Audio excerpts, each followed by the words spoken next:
Mesdames et messieurs, il est plus de 20h30 passé sur notre chaîne. Bonsoir à tous et bienvenue dans ce journal. Dans les actualités de ce jour, l'électricité dans la ville de Toamasn sera progressivement rétablie à partir de ce soir, a indiqué aujourd'hui la Jirama. Un incendie sur la ligne électrique souterraine qui a affecté le câble reliant la centrale électrique et le centre de distribution électrique de Tanambo-Verrerie a provoqué une panne d'électricité massive à Toamasn depuis hier soir. Les travaux de restauration ont donc débuté hier soir et sont accélérés, a indiqué Adirama aujourd'hui. Reportage de Aniel Martina et de Louvana Tenay, notre correspondante à Toamasn. Les habitants de Toamasn ont été plongés dans le noir hier soir.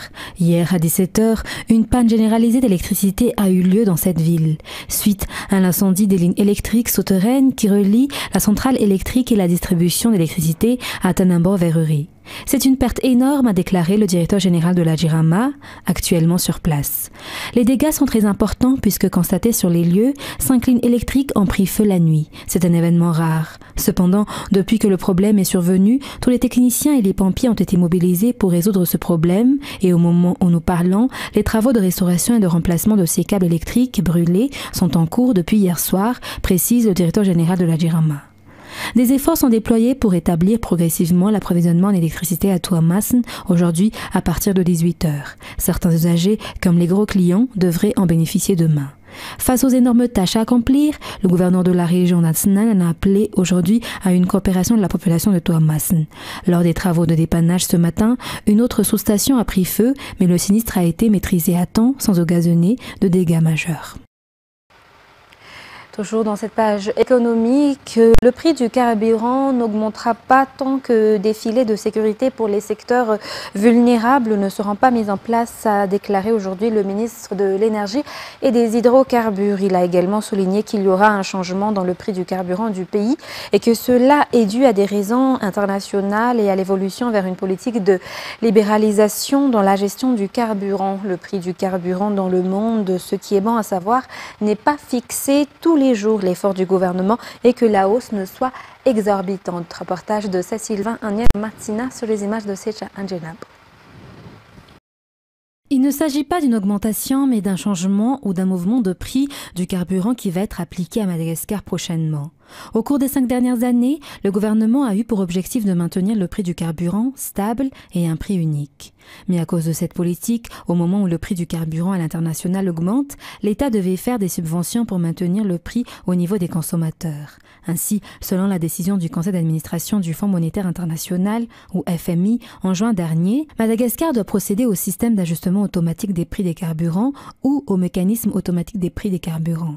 À cet égard, la hausse des prix du carburant est inévitable. Cependant, le gouvernement a quand même réussi à faire un plaidoyer pour éviter une hausse exorbitante, mais aussi pour gérer les changements de prix. Mais le changement des prix des carburants ne sera pas effectif tant que la politique d'appui concernant le carburant ne sera établie, selon le ministre. À cet effet, les responsables sont actuellement en train de l'élaborer. L'objectif est de minimiser l'impact de cette évolution des prix du carburant sur l'économie et le quotidien de la population. L'application de la hausse des prix pourrait se faire dans la seconde moitié de cette année 2024. La décision de modifier le prix du carburant ne devrait pas provoquer de panique ni de controverse dans les secteurs directement touchés par l'utilisation du carburant. Le gouvernement est toujours en consultation et vise un intérêt public, selon les explications. Et dans la page politique de ce soir, parmi les modifications apportées par les députés actuels dans le règlement intérieur de l'Assemblée nationale figure le fait que les députés ne peuvent pas faire leur rapport en dehors des circonscriptions où ils ont été élus. Le vice-président de l'Assemblée nationale dans la province d'Antananarivo, Augustin Ndjiamananour, a souligné aujourd'hui que le fait de pouvoir procéder à des rapports en dehors de leur circonscription a été utilisé auparavant par les députés à des fins de perturbation, notamment des manifestations visant des déstabilisations. Les détails avec Mervoulat Sferen et Blas Denilson. Parmi les 18 amendements apportés par les députés dans le règlement intérieur, mercredi 11 juillet dernier, figure la modification de l'article 207. Cet article énonce qu'il est recommandé à tout député d'informer en permanence et de faire un rapport à la fin de chaque session à son électorat dans sa circonscription, et ce, dans le respect de la législation en vigueur régissant les réunions publiques. Lors des délibérations des parlementaires concernant cet article, il a été clairement précisé que pour éviter le chevauchement des responsabilités entre les parlementaires, le rapport ne peut être fait que dans la circonscription où le député a été élu. La commission ad hoc qui a examiné la modification de ce règlement intérieur a déclaré que les coutumes, la culture ou la langue d'un district devaient être respectées. Cependant, les députés d'un groupe parlementaire peuvent se réunir mutuellement lorsqu'il y a un rapport fait par le député du district. L'article 207 ne précise cependant pas les mesures possibles à prendre en cas de violation par un parlementaire. Les parlementaires ont constaté lors de la session précédente que certains députés utilisaient le fait de pouvoir faire des comptes rendus à la population comme un outil pour apporter le trouble dans le pays. Et dans les actualités sociales de ce soir, 54 cas de viol ont été recensés dans tout Madagascar au cours du mois de juin 2024. Ce chiffre qui a diminué de moitié comparé à celui du mois de janvier. L'existence de la loi relative à la castration en vigueur depuis février 2024 est l'une des raisons de la baisse de ces cas de viol selon les informations. La promulgation de son décret d'application est attendue afin de pouvoir appliquer cette loi. Reportage de Fanjessina Mireille et Yves Janel. Le ministère de la Justice a recensé 116 cas de viol sur tout Madagascar en janvier 2024.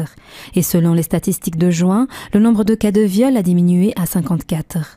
Le renforcement de la loi à l'encontre des violeurs est la raison de cette diminution, d'après la ministre de tutelle. Cette loi portant sur la castration est en vigueur depuis février 2024.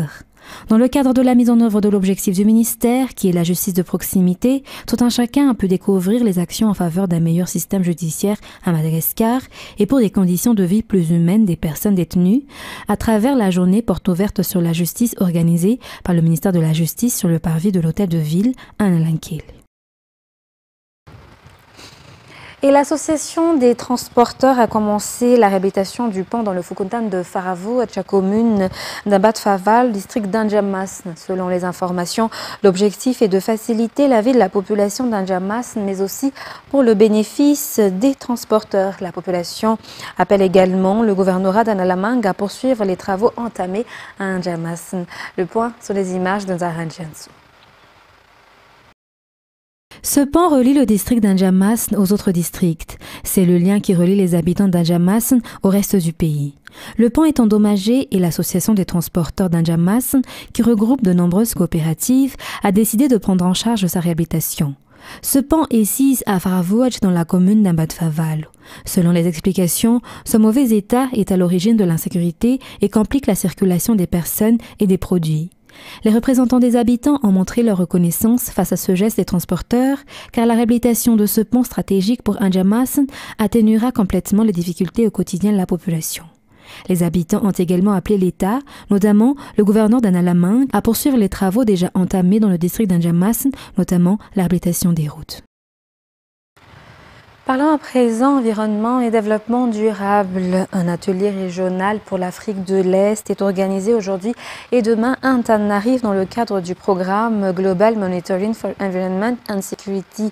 Cet événement réunit les parties prenantes d'Afrique de l'Est pour explorer les potentiels de GMES et de l'Afrique pour échanger les expériences afin de favoriser la collaboration dans l'utilisation et l'observation de la terre pour le développement durable. Les interventions sont axées sur la gestion des ressources naturelles, de l'eau et des ressources marines et côtières. Cet atelier vise la promotion d'une gestion durable à long terme des ressources naturelles, la mise à disposition d'outils d'aide à la décision pour la mise en œuvre efficace des politiques environnementales régionales au niveau régional et national. Et en complément de cet atelier régional, une formation des techniciens en matière d'observation de la Terre a été tenue du 15 au 17 juillet. Explication.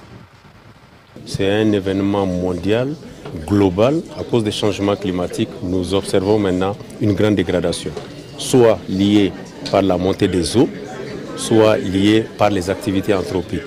Quels que soient les cas, nous devrons venir maintenant, à cause de la technologie des images satellitaires, essayer d'apporter une solution. Comment on peut suivre Or, cette solution, à partir des observations de la Terre, c'est vraiment le suivi pour voir quelle est la vitesse de dégradation et en fonction de la vitesse, essayer d'apporter maintenant une solution. Madagascar est actuellement en train de bénéficier de cet outil-là parce qu'il y a 3 jours, nous avons déjà procédé à une formation. Le ministère de l'Environnement était représenté par beaucoup de ses personnels. Nous avons eu certaines organisations non gouvernementales pour renforcer leurs capacités et être en mesure maintenant, à leur niveau, d'avoir des capacités vraiment en termes de suivi, d'utilisation des images de télédétection. Nous leur avons proposé plusieurs outils pour que maintenant ils puissent en tout cas essayer d'appliquer ça. Et aussi, on le souhaite qu'ils le mettent à disposition également. C'est des outils gratuits et qu'il faut utiliser et mettre à disposition de tout le monde. Et la liste officielle des journalistes ayant droit à la carte professionnelle pour la 4e et dernière vague pour cette année sortira le 26 août. La commission en charge de l'examen des dossiers des journalistes ou CPC est actuellement en plein triage. 243 dossiers ont été reçus dans tout Madagascar par l'ordre des journalistes. Une liste provisoire sortira la semaine prochaine afin que les demandeurs puissent vérifier leur nom selon les explications. Ces derniers ont jusqu'au 16 août pour vérifier ou apporter des rectifications si nécessaire. Et dans l'actualité sportive de ce soir, bon début pour Madagascar qui participe une nouvelle fois à la Coupe Davis groupe 5 pour la zone Afrique qui se tient actuellement au Botswana. Lors de la première journée d'hier, l'équipe nationale malgache de tennis s'est imposée par 3-0 face à celle de Lesotho. Madagascar est dans la poule C et des rencontres avec la Libye et le Botswana seront encore au programme. Le point avec Inza Razonavelo. La première journée des Malgaches en Coupe Davis groupe 5 Afrique a été plutôt positive. En effet, Madagascar a gagné 3-0 contre le Lesotho. 3 matchs, 3 victoires pour Madagascar. Lors de la première rencontre, Dylan Ndianal a battu Mfo Lozele en 2-7. En simple, Valentin Rakotonjasu a dominé Bishop Mosebi en 2 manches. Dernier et 3e match en double, Valentin Rakotonjasu et Yansa Rakotonjamang ont aussi gagné contre Bishop Mosebe et Louzé Ele pour 2-7. Lors de cette Coupe Davis, groupe 5 qui se déroule au Botswana, 4 joueurs composent l'équipe du capitaine Dean Razafmachach, à savoir Dylan Ndianal, Valentin Rakotonjasu, Ansu Rakotonjamang. Ces derniers qui sont tous des joueurs expatriés. Madagascar rencontrera la Libye pour la 2e journée ce soir. À noter que Madagascar se trouve dans la poule C avec le Lesotho, la Libye et le Botswana. Notre objectif est de sortir premier de cette phase de façon à accéder aux play-offs. Mais l'objectif final est surtout de se qualifier pour le groupe 4. Dans les actualités internationales de ce soir, aux États-Unis, à quelques heures d'un discours historique marquant la clôture de la Convention des Républicains, Donald Trump revient à la tribune après avoir survécu de justesse à un attentat lors d'un meeting. Cet incident l'a amené à revoir son discours pour mettre l'accent sur l'unité nationale et à renforcer significativement sa sécurité. Ces développements sont rapportés par le correspondant de France 24. Ils sont venus des 4 coins de l'Amérique, même du Tennessee, parfois à bicyclette ou par les rivières, mais toujours armés comme pour la guerre. Forces spéciales fédérales, shérifs ou même police des comtés. 28 États ont renforcé le dispositif de sécurité des conventions républicaines de Milwaukee. Je me sens tout à fait en sécurité, ils ont été très protecteurs avec nous. Des forces de police sont venues de plusieurs États différents, des gens de l'Indiana, de l'Illinois. Ça a été une expérience incroyable et tellement patriotique, ça m'a mis les larmes aux yeux. Ici, parmi les militants républicains, l'attentat qui a bien failli coûter la vie à Donald Trump samedi dernier en Pennsylvanie n'a pas surpris grand monde. J'ai reçu un message de mon frère pendant que je faisais ma valise. Ça disait « On a tiré sur Trump ». J'ai d'abord été choquée, puis j'ai vu qu'il était sain et sauf. J'ai ressenti de la gratitude envers Dieu. parce que j'ai la conviction qu'il a été choisi par Dieu pour guider les États-Unis. Ce jeudi, l'ancien président doit remonter pour la toute première fois sur une scène de meeting, depuis qu'il s'est fait tirer dessus. Et pour bon nombre de ses fidèles, il doit tout simplement sa vie à une intervention divine. Alors quoi de plus normal, dans ces allées de la Convention républicaine, que de trouver des exemplaires de la Bible dédicacés par Donald Trump lui-même. Ursula von der Leyen a été réélue aujourd'hui par les députés européens à la tête de la Commission européenne, ouvrant la voie à une continuité des principales institutions de l'Union européenne. Les détails avec France 24.